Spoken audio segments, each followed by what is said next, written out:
नमस्कार. कोरुची इथून ही सर्वात महत्त्वाची बातमी फक्त आपल्या शिवराजी न्यूज या चॅनलवरती. बातम्यांचे लेटेस्ट अपडेट जाणून घेण्यासाठी आजच आमचे चॅनल लाईक करा, शेअर करा, सबस्क्राईब करा आणि पाहूया या बातमीचा सविस्तर वृत्तांत. श्री AR तांबे सर संचलित श्रद्धा सुपर जेम्स.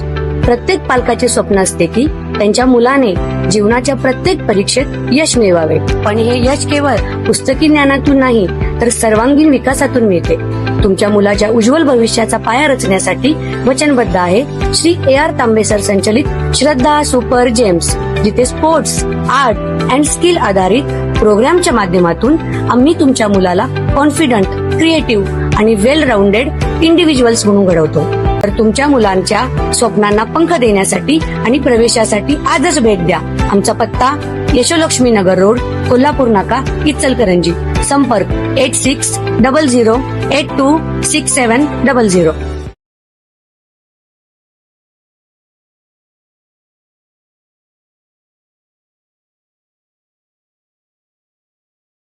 कोरोचीच्या ग्रामसभेत ठरला महत्वाचा निर्णय. कोरोचीच्या सरपंचांची स्पष्ट भूमिका. गावात राहायचे असेल तर कोरोचीचे अधिकृत नागरिक व्हा. बाहेरून येऊन कोरोचीत राहणाऱ्या नागरिकांच्या मुळे गावातील सोयी सुविधांवर मोठा ताण पडत आहे. जर नागरिक कोरोचीच्या सुविधा वापरत असतील तर त्याने कागदोपत्रीही कोरोचीकर झाले पाहिजे, अशी स्पष्ट आणि आक्रमक भूमिका कोरोचीचे सरपंच डॉक्टर संतोष भोर यांनी घेतली आहे. कोरोची परिसरात रोजगारासाठी बाहेरून येऊन राहणाऱ्या नागरिकांची संख्या मोठी आहे. मात्र हे नागरिक कोरोचीमध्ये राहत असले तरी त्यांच्याकडे शेजारच्या आसपासच्या शहराचे आधार कार्ड आणि ओळखपत्र असल्याचे धक्कादायक वास्तव समोर आले आहे. या प्रकारामुळे कोरोची गावातील मूलभूत सोयी सुविधांवर ताण पडत आहे.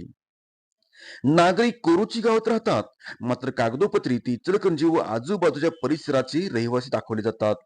यामुळे कोरोची गावची खरी लोकसंख्या शासकीय दप्तरी नोंदवता येत नाही. शासकीय योजना आणि विकास कामाचा निधी लोकसंख्येच्या आधारावर मिळतो. लोकसंख्या कागदावर कमी दिसल्याने कोरोची गावाला कमी निधी मिळतो. प्रत्यक्षात राहणाऱ्या लोकांची संख्या जास्त असल्याने पाणी, रस्ते, स्वच्छता आणि आरोग्य यंत्रणेवर त्याचा थेट परिणाम होतो. यामुळेच जर कोरोचीमध्ये राहायचं असेल तर आधार कार्ड, मतदान ओळखपत्र कोरोचीचे असलेच पाहिजेत, असा ठाम निर्णय यावेळी घेण्यात आला. बघत राहा फक्त शिवराजी न्यूज. ग्रामसभा जी आयोजित केली होती त्या ग्रामसभेमध्ये अत्यंत महत्त्वाचा मुद्दा या ठिकाणी तरुणांनी मांडला आहे. खरं तर मी त्या मुद्द्याचं आणि त्या निर्णयाचं मी अगदी सरपंच म्हणून गावामध्ये स्वागत करतो. काही इचलकरंजी आणि आसपासच्या खेड्यामधून किंवा गावामधून काही रहिवासी म्हणून या ठिकाणी प्लॉट घेतो.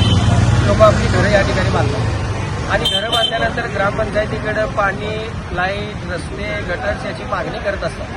परंतु त्या लोकांचे घरफाळे त्यांच्या जे KYC आहे, एक मतदार ओळखपत्र असेल, आधार कार्ड असेल, रेशन कार्ड असेल, हे इचलकरंजी आणि इतरस्थ ठिकाणी या ठिकाणी असते. खरं तर ते लोकप्रतिनिधींना मतदान पण करू शकत नाही, पण लोकप्रतिनिधीला काम केलं नाही म्हणून धारेवरचे धरतात आणि सातत्यानं लोकप्रतिनिधींना त्रास करतात. या अनुषंगानं आज काही तरुणांनी या गावसभेमध्ये ठराव मांडलेला आहे की जो रहिवासी या कोरोचीमध्ये होणार आहे किंवा जे घर बांधून या ठिकाणी रहिवासी म्हणून या ठिकाणी कोरोचीमध्ये वास्तव्यास येणार आहे, त्याचं प्रथमतः या ठिकाणी KYC असली पाहिजे, त्याचं या ठिकाणी मतदार ओळखपत्र कोरोचीचं असलं पाहिजे, आधार कार्ड कोरोचीचं असलं पाहिजे आणि रेशन कार्ड कोरोचीचं असलं पाहिजे.